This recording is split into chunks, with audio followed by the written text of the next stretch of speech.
Well, hello everybody. I'm afraid we seem to have a bit of a technical hitch linking up with Michael. It worked well yesterday, but today we have a gremlin. However, welcome to the 16th series of the Hexham Debates.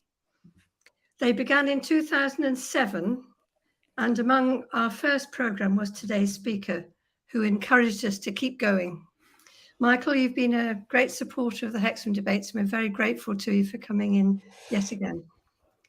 We're also grateful to Peter Woods, whose technical skills are being tested to breaking point today. If you have any questions as Michael's talk rolls on, please put them in the chat box and we'll deal with them at the end of Michael's half hour. Professor Michael Clarke is a distinguished commentator on defence and security matters. His short biography is included on the Hexham Debates website. Currently, he's Associate Director of the Strategy and Security Institute at Exeter University. Michael will speak for about 30 minutes, and then he'll take your questions for another half an hour. Professor Clarke, we're delighted to welcome you again to the Hexham Debates. Caroline, thank you very much. Peter will wave at me if something's going wrong here in my voice. And I'm sorry that I can't be on camera. There's something gone wrong. It's a problem at my end. The camera's gone wrong here. However, there is some advantage in that, because I had a minor accident last week and banged my face on the pavement. So I'm all a bit bashed up at the moment with black eyes and bruises and so on. So it's probably just as well that you've only got the PowerPoint to look at. But it's always a pleasure to speak to Hexham, and my congratulations. This goes on and on, year after year, and it's a terrific organization that produces some very interesting lectures, I know, and really good debate. And I'm endlessly impressed by what is done in this forum of what I call the Hexham Debates. So I was asked to talk about the Ukraine war and just offer an analysis really as to why it's a global security issue. Why isn't it just a war in Europe, very unpleasant, but a European war? And I would argue it's a global security issue for a number of reasons. So let's just sort of go through it. First of all, it's Putin's war. We call him Vladimir the Indefinite now because he's fixed the constitution so that he could stay in power, if he chose to, until 2036. He turned 70 this year, so you can work that out for yourself. But he has an open-ended ticket to power, so he will only finish in one of three ways, I suppose. I mean, one is that he may be removed, and I think that's the most likely, and that could happen very quickly. It could happen in the next 3 months, or it might be the next 3 or 4 years. But I think it's most likely he will be removed because this war is a disaster for Russia, which is only going to get worse, in my view. Second possibility is that he becomes ill and incapable of ruling, and therefore he is eased out, or there's some sort of effective regency that preserves his dignity. Or the third is that he just dies in office, the way Stalin did in March 1953. But he's certainly not going to hand over power, and he's not going to lose this war gracefully, but he is going to lose it, is in my view. And so it's a global security issue for a number of reasons. The first reason is that it's a global security issue is issues about Russia.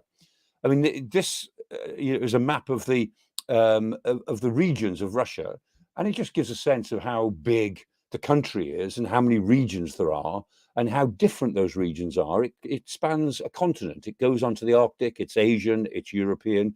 It's Central Asian. It's got 4 borders, all of which are very, very different. And here is a country now of 144 million people, which is, and the population of Western Europe is more than three and a half times bigger than that. The GDP of Western Europe is more than 12 times bigger than the GDP of Russia. But this huge country, whose GDP is about 2/3 that of Britain, it's about equivalent to that of Italy at the moment, nevertheless has more nuclear weapons than any other country in the world stationed within it, and mostly kept up to date. Unlike most of its other weapon systems, its nuclear systems are all very modernized. So it's a very big country with lots of regions, and you would expect there to be lots of regions, including these very big regions in the east. But there's a view of Russia in its ethnicity. And of course, there's a lot of, the Russians in it are very important, but look at how many other nationalities there are.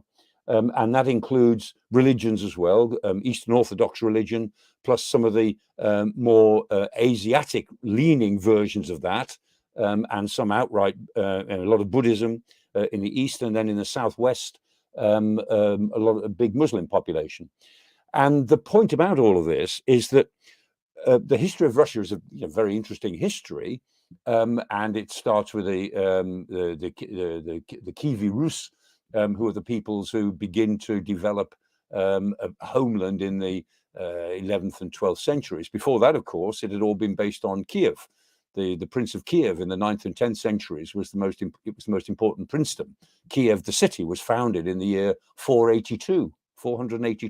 So it's celebrated its 1500th anniversary in 1982. Kiev is much older than Moscow. So the development of Russia went from Kiev to Novgorod, great trading port, and then to Moscow, and then to Petersburg. But what this tells us, and I'm not going to try and give any lectures on Russian history, nor am I really qualified to, but what this tells us is that, first of all, Russia is an internal empire. It has always been an empire which has, by and large, been created by conquest internally, as well as a certain amount of external conquest. And secondly, it always therefore fears the problem of fragmentation. And Russianness within this internal empire is always a matter of some controversy and some sensitivity. And then thirdly, Russia has always been united under autocracies. Democracy in the Western sense really hasn't worked in Russia at any time, and there's not been very much of an experiment with it. And the Russians themselves are really interested in strong leadership, a leadership that they can trust, and a leadership which actually keeps the country together and stops them having to doubt their existence as a country. So, I mean, Russia itself has a different psychological background to many other countries in Europe. Certainly, it developed differently, and it's such a huge country with so many unique developments, so many unique elements that we have to realize that it operates on different sorts of principles. And it's interesting, both in the Tsarist period and now with Putin, when things are bad, the Russians don't tend to blame the leader. They blame the administrator. I mean, look at the place of Gogol, for instance, the government inspector, places like that. Everyone blames the local administrators. When things were bad in 1905, people went to the Winter Palace, not to storm it as such, but to appeal originally, first of all, to the Tsar, to say, look, if the Tsar knew about this, he'd do something about it. He'd stop it happening, if only the Tsar knew. And it's a bit the same with Putin. A lot of people don't really blame Putin for what's going wrong in the war. They say it's the military's fault. What's wrong with them? And if Putin, why doesn't Putin get hold of them? They don't blame Putin for this. They blame the administrators. There is a sense that the Russians, unlike European liberal Democrats, don't really go to the top when they look for blame. They assume that the top is their benign leader, and they will go with it for a long time. So anyway, there's some general points, I think, about Russia as a different sort of actor in world politics. And then there's Putin. There's Putin's view of Russia. Now, this is a map of Russia with all of the other colored bits when it was the Soviet Union. And in 1991, Putin was sitting in Dresden as the KGB head. I mean, he wasn't even the KGB head in East Germany. He was in a sort of a small town, small city, Dresden, where he was just a local KGB chief. And he was appalled by what he saw in 1991 when the Soviet Union broke up, because the Soviet Union broke up into 15 different pieces. And so there was Russia and another 14 territories that all became independent. And so those territories, going anti-clockwise from the top, as it were, Estonia, Latvia, Lithuania up in the Baltics there, Belarus, Ukraine, Moldova, that little green spot on the western Moldova, very poorest country in Europe at the moment, then round to Armenia, Azerbaijan, and then the stands of Kazakhstan's the biggest, of course, and then the other stands, Turkmenistan, Kyrgyzstan, Tajikistan, Uzbekistan, and so on. 15 different states were created, and Putin regarded this as a catastrophe, that the greatness of the Soviet Union, the greatness of the Russian-led Soviet Union, would be dismembered like this. And he said many times, this is a catastrophe. This is a historical injustice. And so he has this sense which builds on that sort of Russian almost paranoia about the sort of country it is and what it represents. That country being somehow reduced by a crime of history, as I think he would have seen it. And so think of that big pink Russia in the middle. Think of that as the Russia that we were mentioning a moment ago. Think of Russia as that, and then transpose that onto all of the areas that the Soviet Union, as it were, fragmented into. And you can see the sense of bewilderment that and powerlessness that the Russians felt in the early 2000s. And Putin comes to power, remember, in 1999, and then things start to change in the 2010s and then the 2020s. It goes through the early 2000s and then the 2010s. And so Putin has been in power now for 24 years, 1999 through till 2023. This is his 24th year in power. And you can see the way his thinking and his policy has developed in that time. And in addition to this historical crime, as he sees it, in breaking up the Soviet Union, he's faced with this as well. And this is NATO. And on the left is a map of NATO that we all were used to for years and years, NATO and the Warsaw Pact. That's the map as it existed in about 1982. And there were 12 original members of NATO, and those 12 then were extended to 15, then 16, and it stayed at 16 for many years. And NATO began in 1949. And so there was a clear map where the blue and the red, you could see where the inner German border was, where the Cold War, the Iron Curtain, ran from the Baltic right through. There's Yugoslavia in the grey there, independent Yugoslavia and independent other neutral countries, Switzerland, Austria, right through to the borders of Greece. And there's that little red blob there. Down on the bottom left is Albania, which allied itself with China during these years. But that was a pretty clear demarcation. Now look at the map on the right. NATO has enlarged itself 10 times since 1945, and it's gone from the original 12 members to 32 members in 22-23. I'm including here Finland and Sweden. And I've drawn a black line as a sort of borderline now between NATO and the other countries. And Putin is acutely aware of that line, because not only is Estonia, Latvia, and Lithuania on the NATO side of the line, but that line is now 1,000 miles nearer to Moscow than it was, 1,000 miles. And Putin thinks in very territorial terms. He always sees security as territory, just like Stalin did. It's all about having buffers and territory. And he sees that the as it were, the possibility of NATO military force is 1,000 miles nearer to him than it was. And also, of those 10 enlargements, the last 6 of them have been while he personally has been sitting in Moscow. So he's lived through 6 enlargements while he's been leader of Russia. And that has enraged him in all sorts of ways, and it makes him feel very insecure. Now, the other thing I should say about this, well, two things really. One is that none of these enlargements have been at NATO's behest, as it were. NATO's never wanted to enlarge. NATO is very comfortable as of the 1982 map with 16 members, because that was militarily pretty significant, and that was a grouping that they could hold together. NATO at 32 is much harder to hold together politically, and in every case from 1982 onwards, NATO has, as it were, privately, reluctantly enlarged because everybody wants to get into NATO. It's always been a dilemma. Well, is it going to makes life more difficult and so on. The 2 countries that now make a difference is the enlargement, which is going to take place later this year at some point, which is Finland and Sweden. That's fundamental. And again, it shows the basis of this war, that Sweden has been neutral since 1812. And Finland has been neutral since 1945. And yet within months of this war, they asked to join NATO. And those 2 are militarily significant. They are militarily significant. They are the most important enlargement of NATO from a military point of view since German rearmament in 1955. All right, that's important. I mean, nobody else who's coming to NATO, with the possible exception of Poland. Poland's quite a big country, but none of the others, the Czech Republic, Slovakia, Hungary, they add very, very little to NATO's military might, as it were, and they produce far more problems than they do benefits. And the last couple of members that joined was Montenegro, and then the military might of North Macedonia. And so, Montenegro joined in 2017 and North Macedonia joined in 2020, tiny statelets that just give NATO more headaches and add absolutely nothing.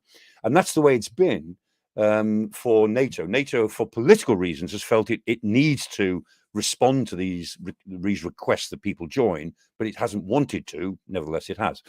The other thing that's worth saying about NATO enlargement, just as against the Russian interpretation, is that the Russians make a great deal of this idea that the West promised never to move towards the East.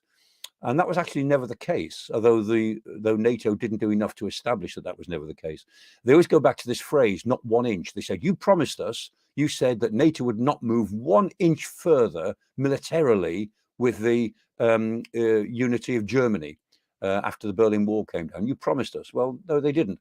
It was a phrase that you used by Baker, the American Secretary of State, to his Russian counterpart. And he said, hypothetically, when they were talking about it, they said, how would you feel if we made a commitment to move not 1 inch over the inner German border militarily? How would that play with you? And he left him, went to bed.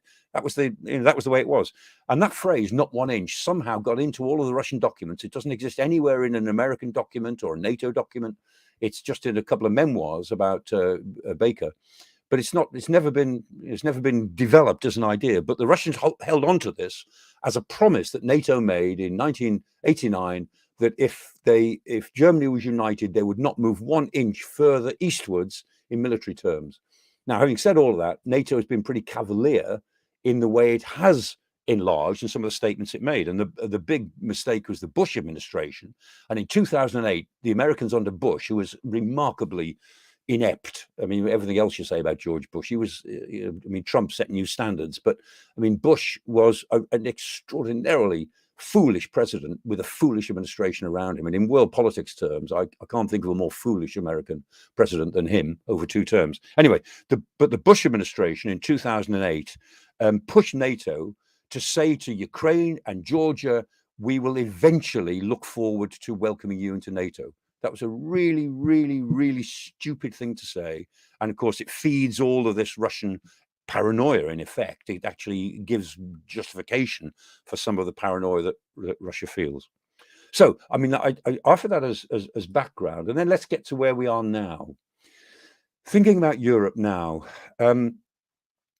we all thought that Russia under Putin was, to use a colloquialism, we just thought it was a bloody nuisance. But it would be no more than a bloody nuisance. It would dabble in Western elections, which it did. It would try and undermine our economies. It would try and steal our intellectual property and so on. And it would dabble in other countries in Europe, and it would try and manipulate events, which indeed it did. And so under Putin, Russia was always trying to bully the 3 Baltic states, Estonia, Latvia, Lithuania. He was bullying the Poles. He was always trying to frighten Germany. And then he was conducting a sort of charm offensive towards Romania and Hungary. He was meddling in the Western Balkans, tried to organize a couple of assassinations, which didn't work, and then involved himself in the Syrian civil war and got bases, an air base and a naval base, air base at Latakia and a naval base at Tartus in Syria.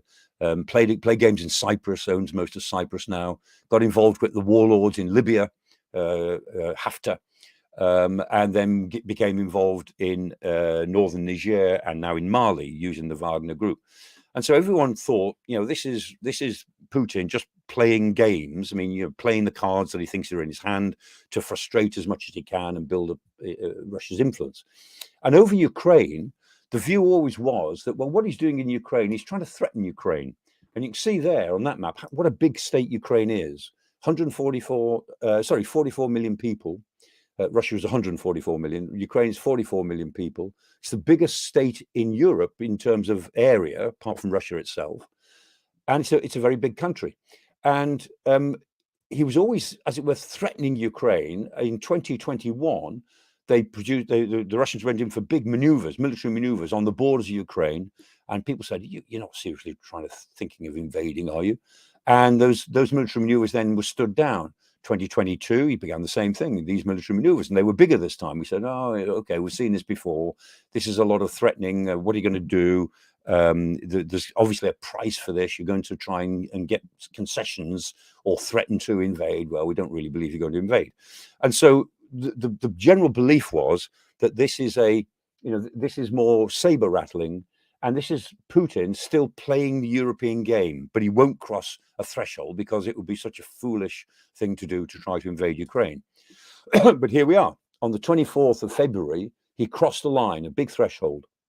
And we thought, looking at this map, when we thought, well, look, supposing he does do something, what are the two things he might do? He said, well, okay, if they cross a line and use these troops that they've been exercising with in December, January, and early February last year, maybe they'll move into the Donbass area around Luhansk and Donetsk there on the eastern borders. Maybe they'll move troops into there and consolidate instead of using the militias and their troops out of uniform, which is what they have been doing. Maybe they'll just try and consolidate and build up more strength there. Maybe they'll try and push a bit. They might even, would they dare to push against Mariupol, which is, independence, only a few miles away from the border that had been established with the Donetsk People's Republic, self-declared republic. Would they try and put pressure on Mariupol, try a bit of subversion? We thought that was the most likely, if anything. And secondly, they thought, would it be reckless enough to try to produce this land bridge? So pushing out from the Donbass westwards, would he dare to go as far as Crimea and try and create a solid land bridge of occupied territory all the way to Crimea? Would he dare do that? That would be a huge thing to do. And I remember I sat in meetings with one of the heads of the intelligence services and a couple of previous heads of the intelligence services, and they said, well, you can't rule anything out, but it would be such a big thing to do. Surely they're not likely. Well, come the 24th of February, he went for broke, tried to invade the whole country. So an invasion from the north, from Belarus, to try to take Kiev, moving in from Western Russia to try to get the cities. Kharkiv is marked there, the second city, but there was the other cities like Sumy in the north and Chernivica, and they tried to take the cities. And then not just to take a bit of a land bridge, to push all the way westwards. The attempt for certain was to push to Odessa, take the whole of the southern coast, and effectively landlock Ukraine from the Black Sea. So it'd be a landlocked country, which is, the second biggest grain producer in the world, third, fourth biggest fertilizer producer, and therefore have a complete lock over Ukraine's ability to export the stuff that it needed to export. And so that's the invasion that actually took place, and we couldn't believe it. It was, and we were all not taken by surprise that by then that there was going to be a military move.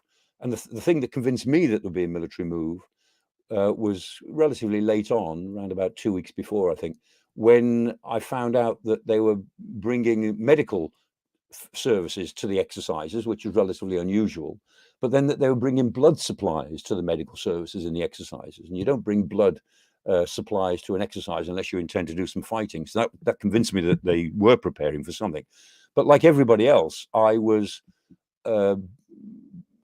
more than surprised that this was an invasion intended to go for broke, because it was a foolish thing to do with 190,000 troops to invade the second biggest land area in Europe, a country of 44 million people who were clearly determined to resist. They weren't going to roll over, and they weren't going to welcome the Russians in. And anyone who knew anything about Ukraine after 2014, after the Crimea crisis of 2014, would have known that. And it was astonishing that Putin seemed to think differently. And that's still one of the great mysteries of all of this. And so here we are now, and this is the battle situation as of about a week ago.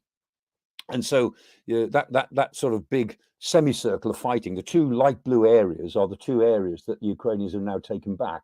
In the north, the Kharkiv Oblast, Kharkiv region, and they're pushing now on the borders of, and they're fighting in, see that where it says Luhansk, they're fighting, ferocious battles at Kremina and Svatove, and they are trying to break into Russian forces and get behind them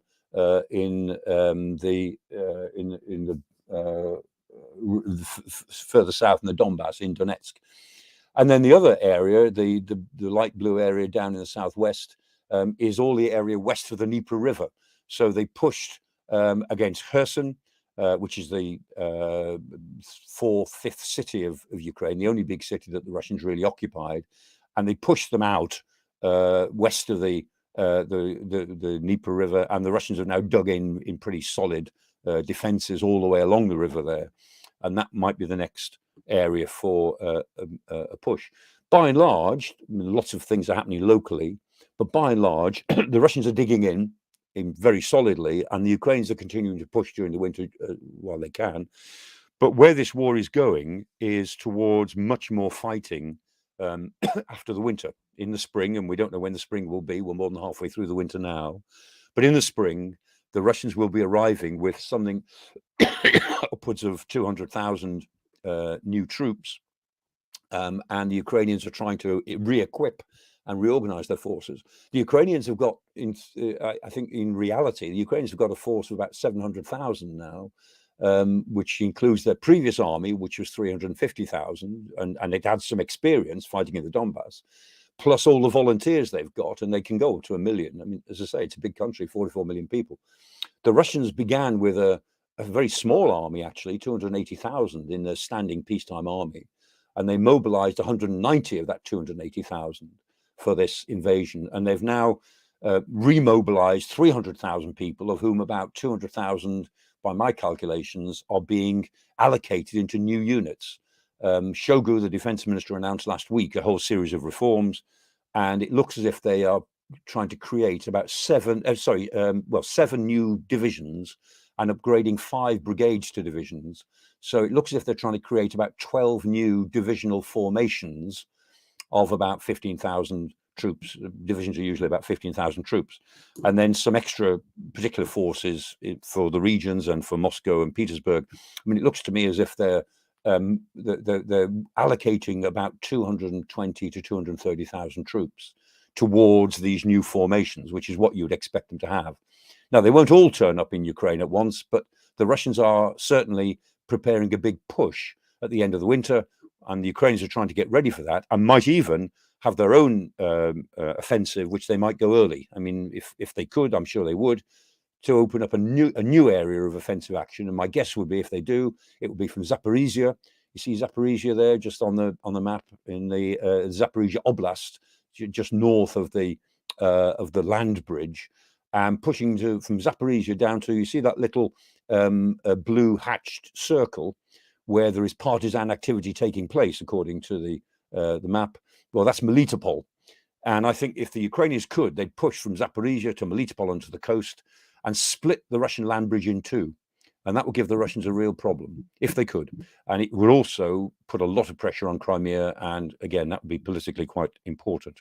So we're looking at nothing but renewed fighting. And I think the fighting to come will be more intense, more risky for us, for the Western world. Escalation is built into this crisis. And there is nothing to talk about politically until that next round of fighting has worked its way through and everyone's settled, or it'll create a new reality on the ground. And out of that new reality will come any political ideas that may flow from that. So where are we then in terms of the rest of the world? Well, a couple of things. The man on the top right is Dvornikov. He was the commander for a fair bit of this operation. He was replaced in October. And Dvornikov was responsible, as far as any one single person is responsible, down the bottom left, for all of the war crimes, which have been a daily occurrence all throughout the war itself. The man on the top left is Surovikin, or Sorovikin, in Russian pronunciation. He's actually an Air Force general, as you can see, but he's a joint forces man. And Sorovikin became he replaced Dvornikov. Dvornikov instantly had a drinking problem. Surovikin just has a sort of empathy problem, I think. And Surovikin replaced him on the 10th of October. And Surovikin has given Russian strategy in Ukraine at least a coherence. And that coherence is based on withdrawing Russian troops from areas where they can't win, get them into safer areas, get them out of range of the longer range Ukrainian artillery, and dig in and prepare for a new offensive. And while he's doing that, the Russians are bombing this critical national infrastructure. They're trying to give the Ukrainians as miserable a winter as they possibly can. And the bottom right there is the bombing of Dnipro last week, which was that was created by an anti-ship missile, 6 tons worth of missile, and warhead 4 times bigger than most missiles. Almost certainly it missed. It was actually almost certainly aiming at the power station about 1.5 miles away on the other side of the river. But they're very, very inaccurate, these things. They go back to the 1960s. So surprise, surprise, it hit an apartment block and killed a lot of people. So Surovikin does have coherence to the strategy, but it's very clear now. They're not trying to remove the leadership from Kiev. They're not trying to just, as it were, make Ukraine come to the negotiating table. This is a war on Ukraine, the country, the whole country. And Surovikin is famous for doing this in Syria. In 2016 in Idlib, under his direction, the Syrians bombed 24 hospitals before they even began their offensive. They bomb the hospitals first, and then that makes life even harder for everybody when they come to stand up to an offensive, and makes civilians demand that the whole thing stops.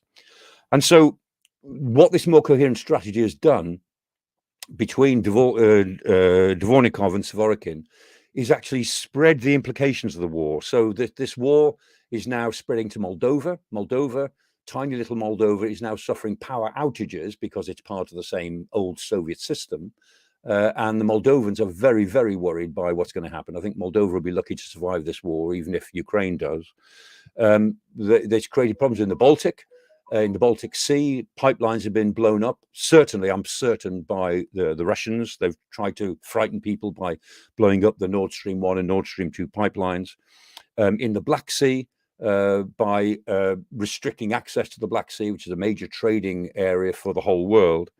And in the Western Balkans, encouraging Serbia to launch another attack a la 1992 on Bosnia, to take a piece of Bosnia again, the way they tried to then, and probably to try to get Kosovo back, which declared independence and has been recognized by most countries, but probably to try to create a crisis with Kosovo to produce some sort of political change there. And so where this leaves Europe is that it is, in a sense, Europe is struggling to contain the other effects, the regional effects of this war. The war itself is bad enough in Ukraine, but the other effects in the Baltic, in Moldova, in the Western Balkans, and the implications of this in the Black Sea are pretty important. And that's just as an example of the pipelines that the Russians now can't use. And this is the other side of the equation.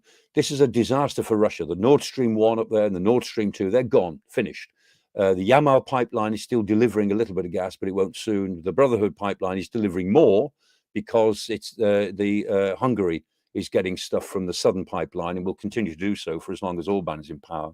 And then Turkey is playing a sort of trying to keep a foot in both camps, and Blue Stream and the pipeline to come Turk Stream might be important. But effectively, Russia has lost the European market for gas, and it will take years to send that gas to Asian markets because they've got to build the pipelines for them. And they're already selling gas at knockdown prices because the people who are taking the gas, India and China, know that they've got Russia, in a sense, over a barrel, and they're demanding very cut prices for it. And so the price of the wholesale price of gas has plummeted, although you don't feel that in our domestic bills, but it has. There's reasons for that. But it has plummeted, and the price of oil is going down. The point is that because this war is a disaster for Russia, that has knock-on effects to everything else, quite apart from what it does in Ukraine. And the final point I would make, by way of the globalization of this crisis, is the rest of the world. This is the UN General Assembly vote on the 2nd of March. The General Assembly had a very strong resolution, which said that it deplored the invasion. That was the phrase it used, deploring the invasion and demanding an immediate withdrawal and restoration of the territories which were then being conquered by Russian forces. And that was the result of the vote. 141 states voted in favor of that resolution. 5 voted against, and the 5 who voted against were Russia, Belarus, as you would expect, North Korea, as you'd expect,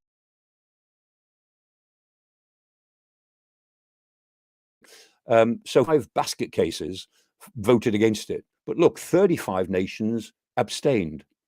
And those who abstained included China, India, Pakistan, South Africa, many others. Effectively, if you look at the sort of 5 plus 35, you've got 40 states did not agree with the resolution and 141 states did agree with the resolution. But among those 30 states who agreed or would not condemn Russia, among those 40 states were more than half of the world's population.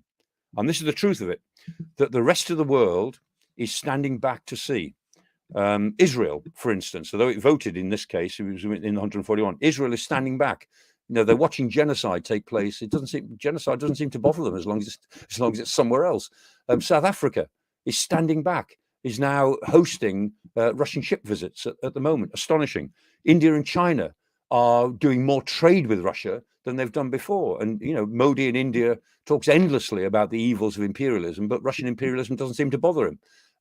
It's very disheartening for Western liberals, and it shows that what is at stake, and this is my conclusion really, what is at stake here is the whole sort of what they call the rules-based international order, rather pompous term, but we're talking here about the Western liberal world order, which for all its imperfections has created a degree of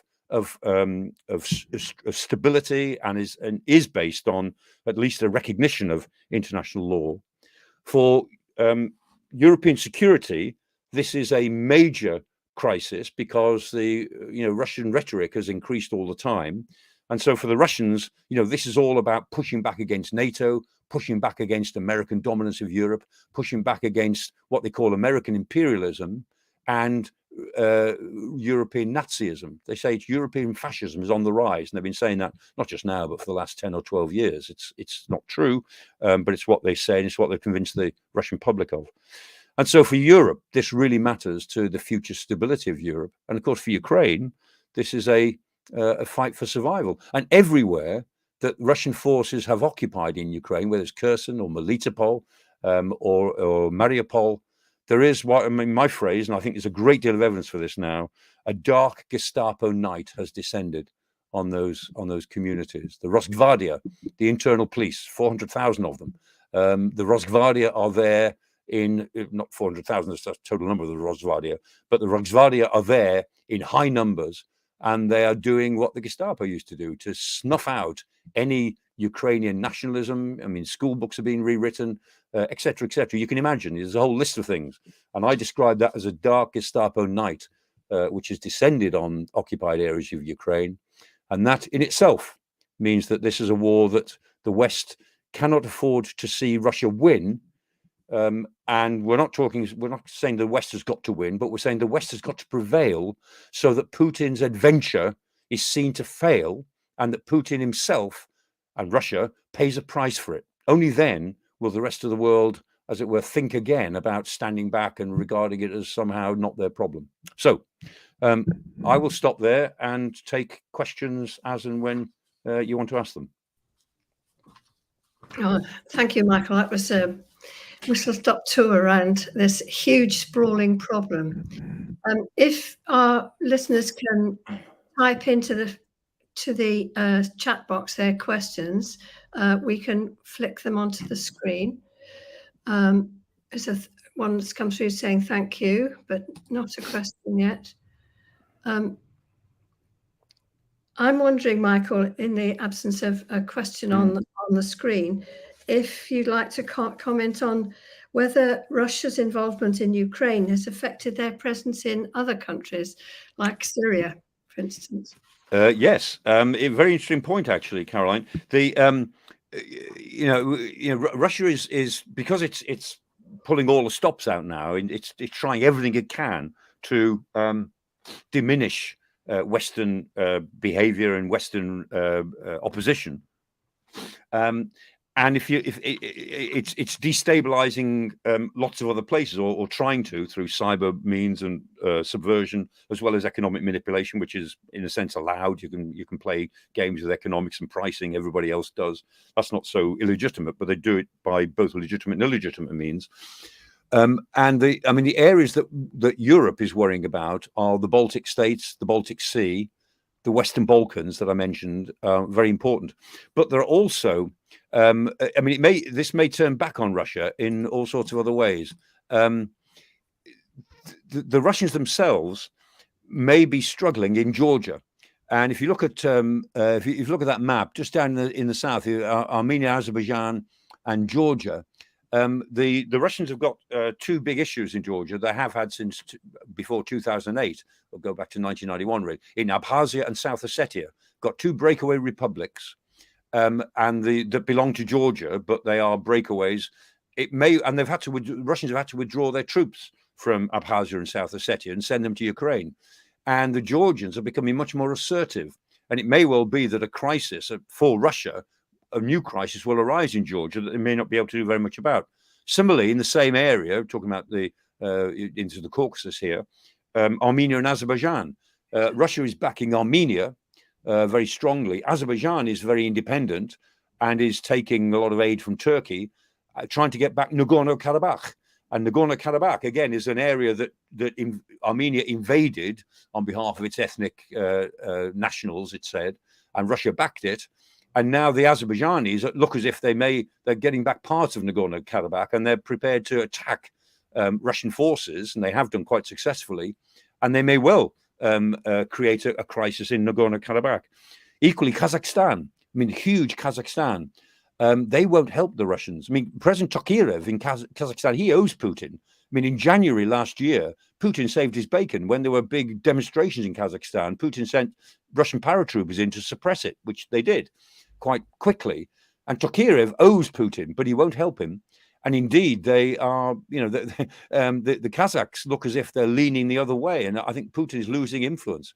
And even Belarus, in Belarus, there's a lot of discussion now, which is just to the north of Ukraine. Will Belarus be part of the new offensive? It almost certainly won't, although it will allow its territory to be used as it has done. But the Belarusian army is really very small and is only really designed to suppress the population in Belarus. But funnily enough, there are already Belarusian soldiers fighting in Ukraine for the Ukrainians. There are two battalions of Belarusian volunteers fighting for Ukraine. Ukraine is actually pretty popular amongst the people of Belarus. And so, again, Putin is losing influence, even though Lukashenko in Belarus needs Putin. If Putin collapses tomorrow, Lukashenko goes the day after. I'm certain about that. So Lukashenko is completely dependent on Putin. But Belarus itself is leaning further and further away from Moscow. And Lukashenko is literally like a man, with one foot on the boat and one foot on the quayside. As the boat begins to leave the quayside, he can't stretch too much further, and we'll see what happens there. So, yes, a lot of territorial instability, both in Russia's favor and against Russia, seems now likely to happen. And my guess is that some of that will become clear during this year. Okay, well, there's questions are coming in, Michael. If you could perhaps give us slightly briefer answers, we can cover more ground. Yeah. So can you see the one from Johnny? What I haven't heard is whether it'd be an option for America to send their older tanks like the M60 if the stock is available, or would that even be practical? Yeah, not so practical. And the thing about the M60 is that it's more or less on a par with the tanks that the Russians are operating, the T-72, T-80s, T-90s. The things that make the difference are that the three big battle tanks in the world are the American Abrams M1A1, the Challenger 2, and the Leopard 2, the German Leopard 2. You might also include the French Clarke tank just about in that group, but they are the premier tanks. And the point is they're faster and bigger and heavier and more lethal than anything the Russians have got. And so the M60s, even if you could send 200 of them, wouldn't be as decisive as 50 or 60 M1 Abrams or more Challenger 2s and preferably Leopard 2s, because these big premier battle tanks really are they are pretty decisive if they're used properly on the battlefield. Okay, the next question from David. What do you think are Putin's views regarding Kaliningrad? Will he push, possibly militarily, for a viable land corridor to connect that ice-free port to Russia? Yeah, we looked at this. I mean, NATO's been thinking about this for years. The Suwalki corridor. I mean, Lithuania. If you look at you look at Poland, the green Poland. Look north of Poland. That little yellow, little spot of yellow is Kaliningrad, and between that little yellow spot, Kaliningrad, and Belarus, that quite a short distance is the Suwalki corridor, and the idea would be, would is it possible? Would it be possible that Russia might sort of push that corridor to unite Kaliningrad with the rest of Russia? Well, in a major war against Europe, that might be plausible, but the opposite is much more likely now to be true, given what I was saying about Belarus a moment ago. Kaliningrad if it's cut off now. I mean, it's cut off by land because Lithuania now won't let the Russians transit any war stocks or anything related to war stocks through to Kaliningrad. And so Kaliningrad can now only be supplied by sea, which it is being. So Kaliningrad itself is very, very vulnerable if Putin ever tried to, as it were, move into NATO territory. Then Kaliningrad is one of the places he really wouldn't be able to defend. It's any military person would say that's unsustainable where it is surrounded by NATO countries and the Baltic Sea that NATO has real dominance in, particularly when Sweden and Finland become members of NATO. Just look at them. Okay, can we move now to the threat of nuclear war? There's a question on the screen. The fear of a nuclear war now seems legitimate. What's the likelihood? And another one from Moira Gray, who asks, how serious is a nuclear response from either side? Yeah, very low is my view. Very low. Because Putin's been talking about nuclear weapons since 2010. He never made a speech without telling everybody Russia was a nuclear power. So he's saber rattled nuclear weapons all the time, and he's done it even more from day one of this crisis. He's done it less recently because both China and India have told him to tone it down, and particularly Xi Jinping in China was getting very nervous about all of this. And they have advised him very strongly to tone it down, which by and large they have. But regardless of the rhetoric, people say, oh, would they resort to a tactical nuclear weapon? Well, again, Ukraine is a big country. Ukrainian forces are really quite well dispersed. To make any difference, let's say that they wanted to attack with a nuclear weapon, say a brigade of Ukrainian troops who were all foolish enough to be in one place, like one town. 5,000 troops. Well, to actually, as it were, kill 2,000 of them and injure the other 3,000 with a nuclear device, you would need a device of about 10 or 12 kilotons. Now, the Hiroshima bomb was 15 kilotons, and you'd have to use more than one to have any military effect.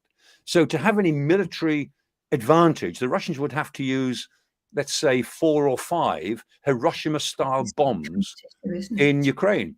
You don't see it, can't see it at all, because the taboo against using nuclear weapons is very, very strong since 1945. Now that we all know what they do, that taboo will be broken at some point, and whoever breaks it will have the everlasting legacy of history that they were the one who broke the taboo. So my argument is that a single, small tactical nuclear weapon will be irrelevant in this crisis, because of the nature of Ukraine and the nature of its forces, that only, as it were, the biggest strike that you could imagine in present circumstances tactically would make any difference. And would Putin really want that as his legacy? I very much doubt it. So I don't take very seriously the idea of nuclear exchange or nuclear use. What I do take seriously is the possibility of a civil nuclear accident. I mean, the Ukrainians, apart from Chernobyl, they've got 4 big nuclear power plants. They're all powered down at the moment, but the reactors, all of which are down, nevertheless have to be maintained with constant electricity. And the bombing campaign that the Russians are now conducting has cut them off from mainstream electricity a few times, and they depended on generators. But it wouldn't take much to create another Fukushima or even another Chernobyl if this campaign goes on. And that's what I do fear that. And I think there's a realistic chance, which, and I hope I'm wrong, of a civilian nuclear disaster. Fingers crossed. So Anne Russell asked, why is Chancellor Scholz of Germany insisting that American tanks have to be deployed before they give the green light to using the Leopard tanks. Yeah. He's been going from excuse to excuse, Chancellor Scholz, to avoid having to make a decision, which is his preferred posture on anything, is to not make a decision. He can't make a decision on anything, let alone these sort of things. But the idea is if the Americans deploy their main battle tank, the Abrams M1, then that would actually put America in the lead as far as Russian perceptions go. And although, David Petraeus was saying last night that he said, well, if that's what it takes, send a company of M1 tanks. So let's send 12 to 15 tanks, a company's worth, and let them do whatever they do. It'd be very expensive. It would take a lot of, they use fuel that's got a gas turbine engine. They do, I worked this out a while ago. They do about 500 yards to the gallon. Aviation fuel, five gallons to the mile they take for the gas turbine engine. Anyway, they're very, very thirsty. They're hard to maintain, blah, blah, blah, blah, blah. But send them if that would release the Leopards, because the Leopards, the Ukrainians need 100 or 150 of them. And Chancellor Scholz is trying to actually hide behind the Americans to say, well, if they're prepared to put themselves out in front, I'll stand behind them. But to be honest, even if the Americans now say we'll send a company of M1 Abrams, I suspect that Scholz will look for some other reason to at least delay. And so will Boris Pistorius, who's the new defense minister, who said yesterday, I think Pistorius must have been in a different meeting to everybody else. But he said yesterday that I will now go and we'll audit our stocks of Leopard 2 tanks for the Bundeswehr. So the new defense minister who replaced Christine Lambrecht last week, it takes a new defense minister to go and count the number of tanks they've got. It's beyond comical, to be honest. Okay, here's one from Ian Neal asking whether if Ukraine were to renounce their intention to join NATO, might that help reduce the tension and contribute to a settlement? Not now. It might have. And Zelensky, before the invasion, but Zelensky didn't believe the invasion would happen until about 48 hours before, when it was clearly going to happen. But he said, look, there's lots of things we can talk about. We can talk about neutrality. We can talk about the fact that we don't think we'll ever come into NATO. And I was saying at the time, Austrian State Treaty, 1955 Austrian State Treaty was a sort of basis for some discussion, if you wanted a basis, because in 1955, the Russians were in Austria after the end of the Second War. 1955, Austria became formally neutral, and on that basis, the Russians left Austria, and the Austrian constitution was based around the idea of formal neutrality, and that was good enough, and it's worked pretty well by and large. So that could have been a model for something in Ukraine, and that was not unrealistic up to the point of the invasion, and even for a couple of weeks after the invasion had taken place. But now that this is a war, against the people of Ukraine, not just the leadership, against Ukraine, the country, and that the Russians clearly, and Putin absolutely, if you look at what he said, not just in speeches, but in this big article he wrote in July 2021, where he basically said Ukraine is not a country, it has no right to exist. It's intrinsically part of Russia, and historically, you can see why he thinks that. He has a very peculiar view of Russian history, but nevertheless, you could draw that interpretation from it if you want. And for that reason, the idea of Ukraine, as we're renouncing any aspiration to join NATO, is now irrelevant. I think we've gone past that now. Thank you, Michael. Jim Robertson says, could we in Britain have been more assertive when Russia occupied Crimea in 2014? Why did we appear to accept the occupation? Yeah, absolutely right. 2014, the world was Western Europe was outraged, and the Russians carefully calculated the degree of response, and they reckoned that was okay. And they still managed to have a football World Cup, and people went to it, and the whole thing was kept at a diplomatic level. And I know for a fact that the Ministry of Defense in Britain wanted to help the Ukrainians with more military training and more equipment not long after 2014. And the MOD was pushing very hard. Michael Fallon, when he was defense minister, I know for a fact, and I think he said it publicly now, thought this would be a good thing. The Foreign Office in Downing Street wouldn't have it because they worried that it would be misinterpreted by Moscow, would look escalatory. So, most Western European powers actually moderated their opposition to what had happened in 2014. And the Minsk process what became Minsk I and then Minsk II, which was a diplomatic forum led by Germany and France. Britain was not involved, not interested, interestingly, not invited, as far as I know. The Minsk II process was a sort of process of helping the Ukrainians get used to the idea that they'd lost Crimea and they'd lost these areas in the Donbass, and it was all up for future discussion. The Minsk II diplomatic process was a really poor piece of diplomacy, which didn't help anybody. So yes, we now look back to 2014 and say, we ought to have been more active in pushing back on Russia, because Putin gained from the 2014 crisis the fact that as long as he was careful, that he would get away with more or less anything. So I think this is the penultimate question from Simon Garlick. Why do you assess that the war is going to get worse for Putin? Because the Western resolve hasn't cracked as he hoped it would, certainly over the winter. Western resolve at the moment is still high, not despite the Leopard 2 tank issue and so on.